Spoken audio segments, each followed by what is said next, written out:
Welcome to Win with Barlow, the podcast where we turn your entrepreneurial dreams into reality.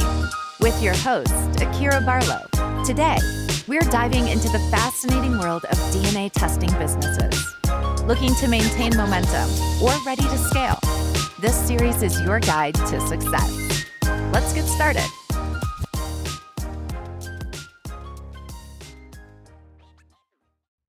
Hey cousins, and welcome back to the podcast. In today's episode, I want to break down everything that you need to know about DOT drug testing, just because I feel like it's a lot happening in this industry, and let's revisit this just to get the real scoop, okay? And before we jump into it, go ahead and hit the like button and go ahead and subscribe to the channel. My content will be changing in just a few episodes, so go ahead and make sure that you're caught up on all of the drug testing, DNA diagnostic content, because we are going to move right along to some business stuff. And that is my favorite part of all of this, okay? So yes, today we're breaking down everything that you need to know about DOT drug testing.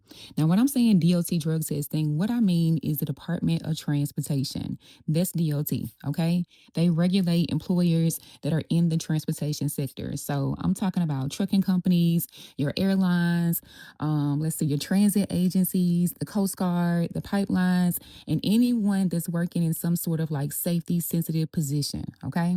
So that is who DOT is going to monitor. Now, why is this the case? Why do they have to go through these special drug tests? Well, back, I think in the late 80s and the early 90s, Congress ended up passing this new law because there were so many major transportation accidents. This law is actually called the Omnibus Transportation Employee Testing Act of 1991. So the whole point was just to make sure that anybody operating a 80,000-pound truck, okay, or flying a commercial aircraft or driving a city bus, they got to make sure that that person is not impaired, okay, while they're operating that particular form of transportation, okay? It makes a lot of sense, right? So yes, a DOT drug test is specifically a 5-panel drug screen, meaning it only checks for 5 categories of substances, okay?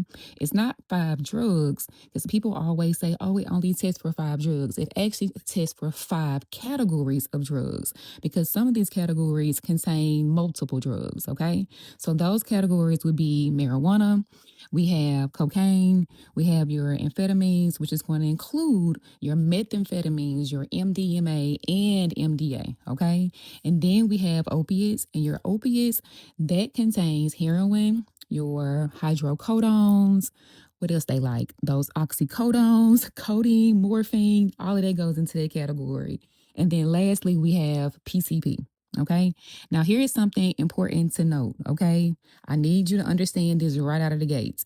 State laws have no jurisdiction over here, okay, with these DOT tests, okay? So if you live somewhere that is fully legalized in the marijuana sector, and if you are a DOT regulated employee in a safety sensitive role, then marijuana is still a no, okay? The federal law is going to always supersede the state.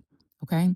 Now, who falls under these rules? Okay. And this is something that you need to know, because this is how you're going to make your money in the drug testing industry.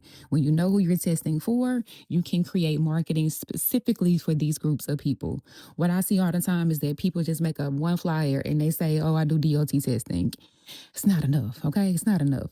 But these 6 main DOT agencies that actually enforce these sort of drug testing regulations are, we have the FMCSA, the Federal Motor Carrier Safety Administration, okay? They cover commercial trucks and bus drivers. Then we have the Federal Aviation Administration, the FAA, and they are going to cover pilots, flight attendants, air traffic controllers, anybody over at the airport, okay? Then we have the FRA, which is the Federal Railroad Administration. Now, y'all know I'm a little country, okay? I'm from the backwoods of Mississippi, so y'all just roll with me, okay? The FRA, and they cover the train engineers. They're going to cover the train dispatchers, even the signal workers, okay? As well as the conductors. Then we have the FTA, which is for your city and your regional bus and railroad transit folks, okay? So that's the Federal Transit Administration for FTA. And then we have the Pipeline and Hazardous Materials Material Safety Administration, which is going to be all the pipeline workers and anybody working with any hazardous stuff. Okay. PHMSA is that acronym for that group. And then lastly, we have the U.S. Coast Guard. They also are tested under the Department of Transportation regulations. So basically, if your job involves operating or maintaining a vehicle or system that could kill a lot of people, okay, then it's a very good chance that you're going to be subject to DOT drug testing. And that's not meant to sound scary. It's just the reality of what it means to hold that position. Now, here's where things get really practical, okay? Because DOT drug testing isn't a one time thing like when you get hired at a job. There are actually 6 circumstances in which testing is going to be required. So let's talk about those. All right. So, in order to administer a DOT drug test, the person either is going to be coming in for a follow up test. So, what this means is that a person has violated a DOT drug rule before, and typically for at least the first 12 months after a person has like a violation with a drug test, they have to take a minimum of 6 unannounced follow-up tests. And depending on who their SAP provider is, and a SAP provider is a substance abuse professional, okay? Depending on who their SAP is, because they're going to automatically be enrolled into this SAP process, okay? So, in order, when they get with a SAP professional, that SAP professional can make this process last up to 5 years, okay? I'm not misspeaking, okay? Like the follow up period could last for 5 years. That's why I stress to my safety sensitive guys that you got to do the right thing all the time, because these violations are taken very seriously. They fail a drug test under DOT, it's not a game, okay? They are going to be under scrutiny for a long time. So use it in your marketing when you are educating people about this process, okay? So for a follow up test, so they may have gotten caught and they failed a drug test before, so now they have to go through a follow-up testing process. So that's one reason why they're going to go through testing under DOT protocol. Of course, we have pre-employment testing. So, of course, before anybody can even start doing the safety sensitive work, they have to pass the drugs test, okay? If they fail, I'm pretty sure that they're not going to get them the job, okay? Then we have what's called post-accident testing. Now, if a person is involved in a qualifying accident, and I'm saying qualifying accident because not every single accident, and I'm using quotation marks and y'all can't see me, okay? But not every accident will require a post-accident test. It is up to that employer's policy and discretion. So yeah. Now, for your FMCSA drivers, that means like any fatal accidents, any accidents they may have caused injury to anybody involved, even the driver. If anybody needed any sort of like emergency treatment, or if there was property damage, then they are going to do a post-accident test. 10 times out of 10, that vehicle or that truck or whatever they're operating is going to be towed as well. Okay. Now, here is a fun fact for you. Okay. And I don't know if you know this or not. I'm pretty sure you probably don't. But under the Federal Railroad Administration rules, if there is a fatal accident, then the specimen must be collected even from the deceased safety employee. So if somebody dies, they are still going to take a drug test sample from that person. Okay. And while most of your agencies, while most of your agencies are going to have a testing window from usually 12 to 32 hours post accident, even though they want them to do it immediately, the FRA says you got 4 hours to take this test. Okay. Like they don't play. They got some very strict rules. All right.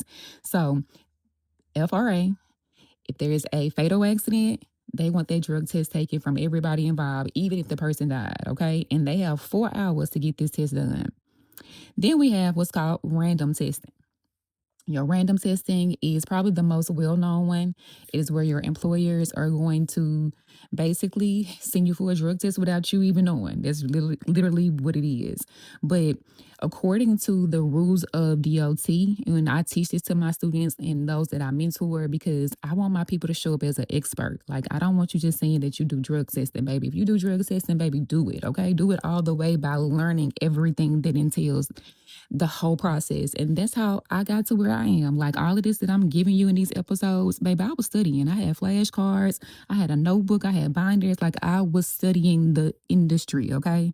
Now, when it comes to random testing, DOT automatically sets the rule in regards to every sector, basically saying, based on the number of employees that are in this sector, this is the percentage in which we are going to require a random test to be done. So, for example, if they are in the FMCSA category or even the FTA, then they have a 50% random rate, meaning 50% of those in this sector are required to do a random test. If it's for alcohol with the FMCSA and FTA, it's going to be 10%. Okay. Now, the FAA, theirs is 25% for drugs and 10% for alcohol. And your PH MSA, that is going to be 25% for drugs, and they don't require alcohol testing for them. Okay. So your agency does matter when it comes to how often you might be randomly pulled in for a drug test. And so you can even educate the donors on this, letting them know like how this works. I've had people that felt like we were randomly testing them every single month. And so I had to kind of give them a little scoop on like how this works. All right. Then we have what's called reasonable suspicion testing.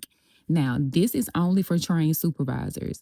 This is also an upsell in the drug testing industry as well. So if you are not selling reasonable suspicion certifications, if you're not doing this type of training, add this to your lineup once you learn the process to this. Now, this is when a trained supervisor has documented reasons to believe that somebody is impaired. Okay. A person at a job just cannot randomly say Joe Blow looks like he been smoking a little weed. Let's make him take a drug test. Like they can't just say that. Okay.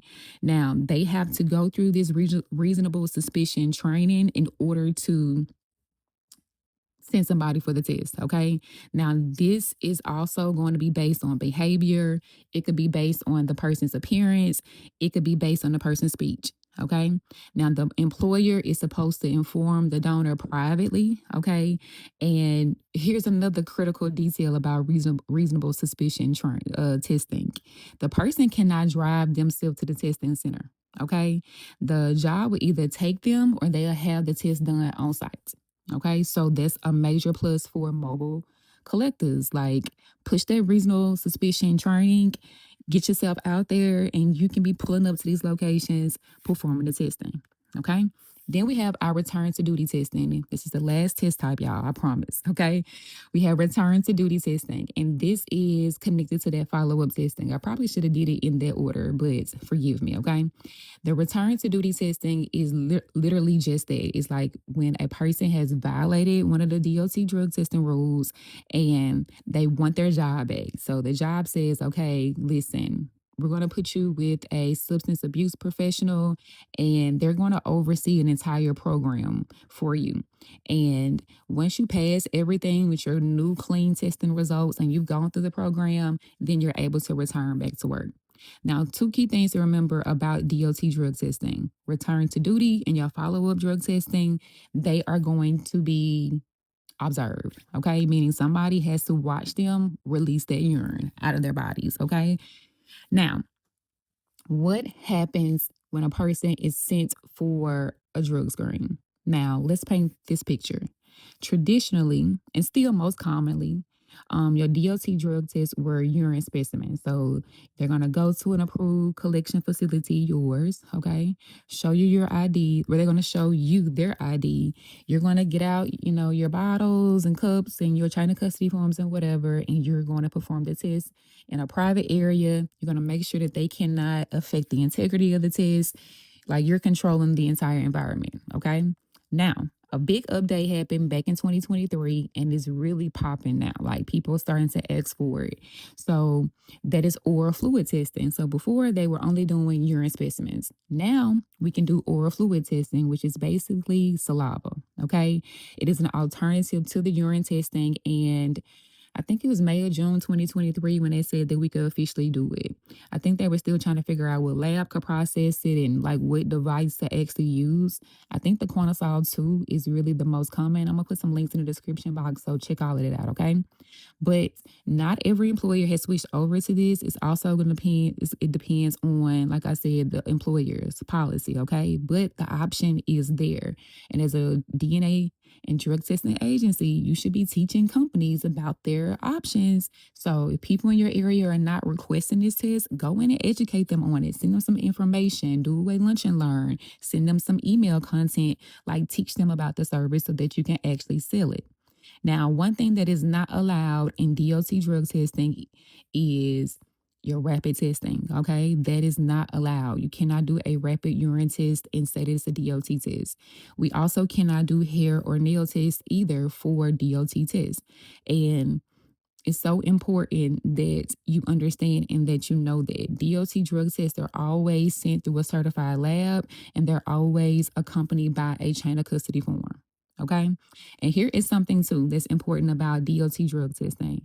If a urine sample doesn't have a certain amount of urine to be sent, then we have a little problem here, okay? In order to do DOT drug testing, we are collecting 2 bottles of urine for the donor, okay? One is going to have 30 milliliters of urine, the other is going to have 15 milliliters of urine, okay? And that is because the specimen is tested twice in order to fact check, basically, okay? So that's important for you to understand about this process.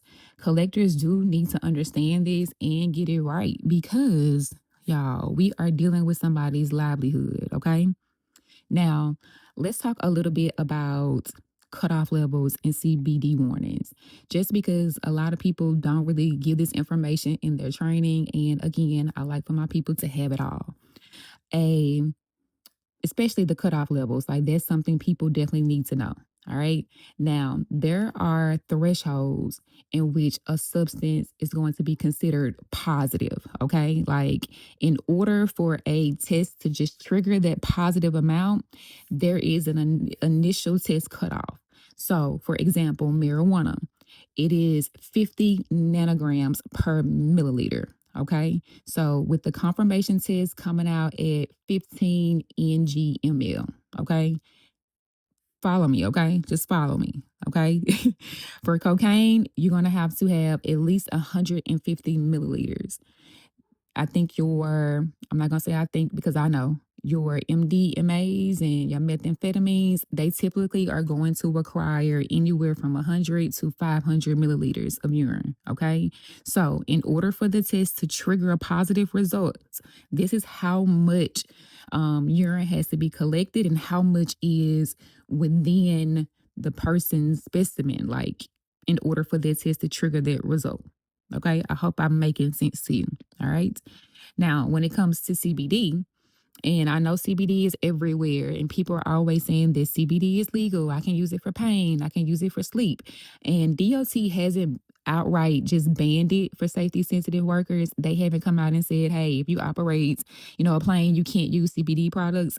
But what they have said is that you are responsible for your own usage. Okay. So if you use it and it triggers a positive result from a drug test, then that's on you. Okay. And personally, I don't think the risk is worth it. Now, that's just me. Okay. Now, what happens if a person tests positive or if a person refuses the test? Well, first off, a refusal is going to automatically equal a failure. Okay.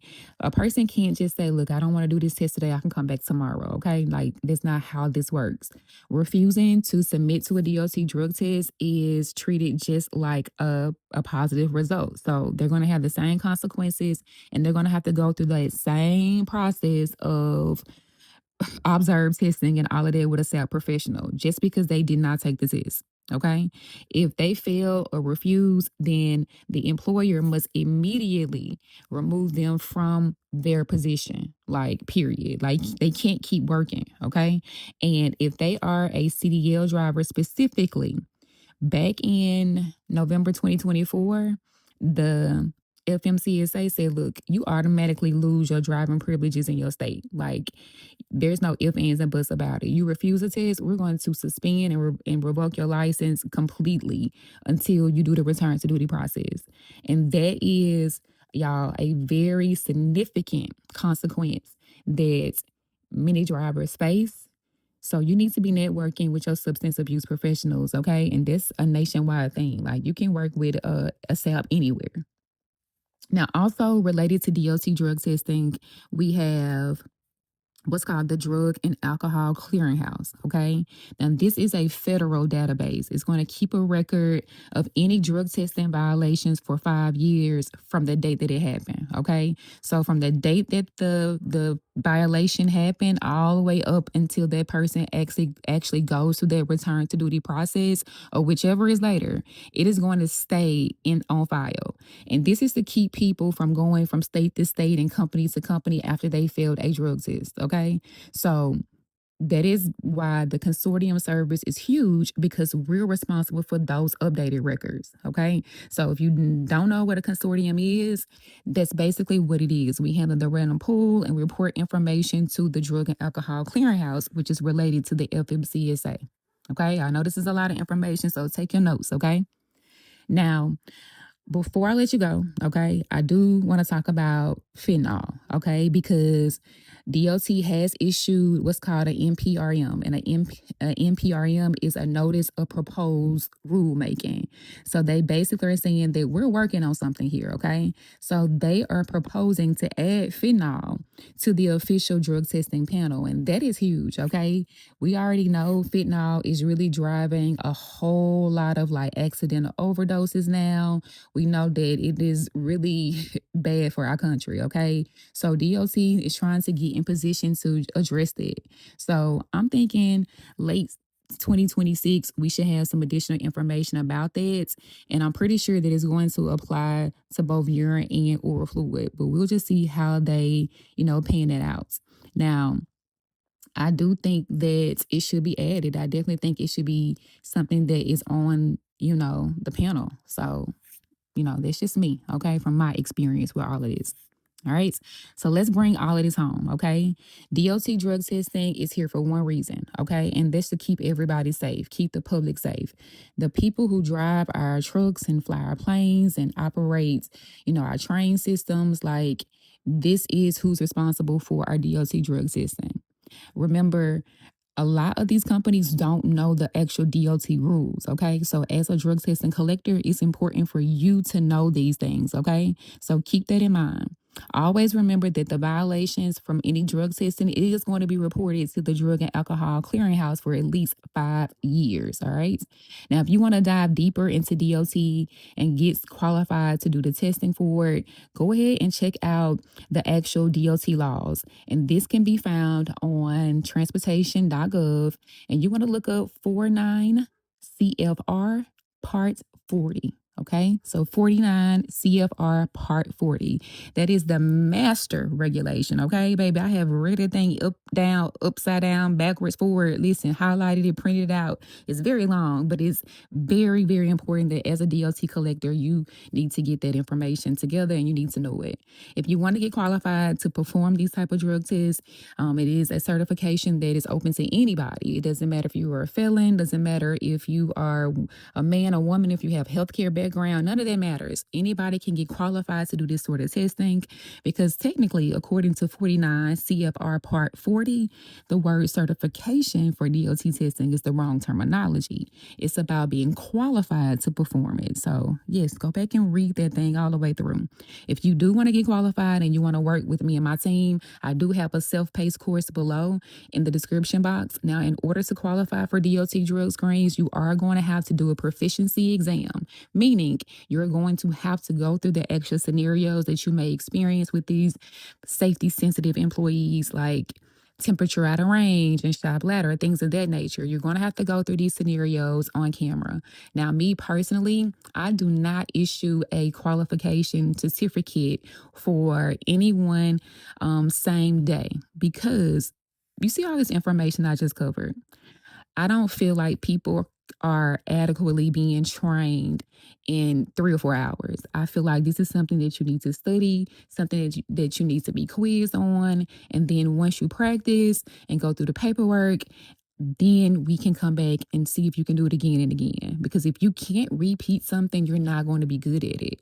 And a lot of times people are getting qualified or they're getting certificates for this service. And then when it's time to perform it, they don't remember or they're not doing it correctly. And we know with the DOT process, that could be a bad, bad, bad thing because in the DOT sector, as a drug testing collector, we have something that's called a fatal flaw or a correctable flaw. We have testing flaws, and you never, ever, ever want to get a fatal flaw on a test with the driver or anybody in these sectors. So it's very important for you to really understand and for you to really learn this. Okay, so that's the T on Department of Transportation drug testing. I know it was a bit long, but I hope it was helpful. I hope you learned some new things, and I will see you guys in the next episode.